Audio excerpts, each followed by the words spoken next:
Jim Militello along with AP Golf Writer Doug Ferguson at the Ryder Cup, where the United States has reclaimed the Cup for the first time in 9 years. Doug, they went in as heavy favorites.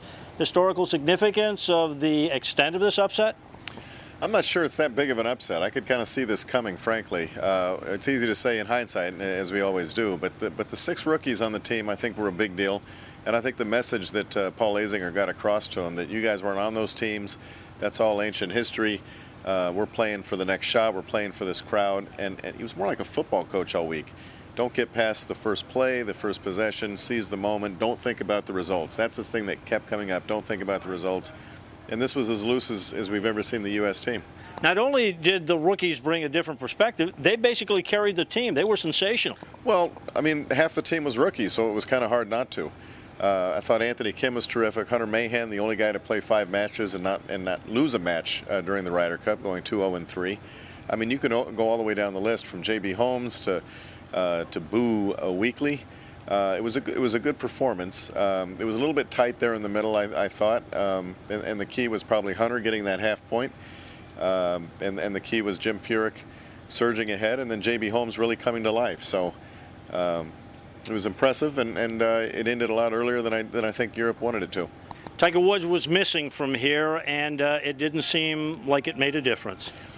Well, I think it did make a difference. It's just impossible to measure. And frankly, you know, as we look ahead now, there's 2 factors at work here. I think Tiger's going to be, not Tiger himself, but he's going to bring another dynamic if he plays in 2010. Look, we won without him, and if they don't win with him, I think it's going to raise a lot of red flags. But you know, I said earlier in the week, and I stand by it now, I think this team might have been better off without Tiger. I think Justin nailed it by saying if Tiger were here, you certainly wouldn't say, gee, I wish he wasn't. But these guys were more like one another. And anytime Tiger's there, it's Tiger and the 11 Americans. And I really feel like they played more as a team, and Azinger had a ton of impact on that. Very strange the way he grouped his players into kind of your aggressive types of your Mickelson, Kims, Mahans, and Leonard. Your Southern boys of Weekley and Kenny Perry and J.B. Holmes, and Jim Furyk's the misfit there. And then the guys like Chad Campbell, Curtis Stricker, and Stuart Sink, who are just kind of the unflappable sorts, and had them play together every single day during practice, had them do everything together in the team room. It was a very strange concept, but they bought into it, they believed in it, and it paid off. Yeah, whatever the combination, it sure worked, because the United States has won the Ryder Cup once again.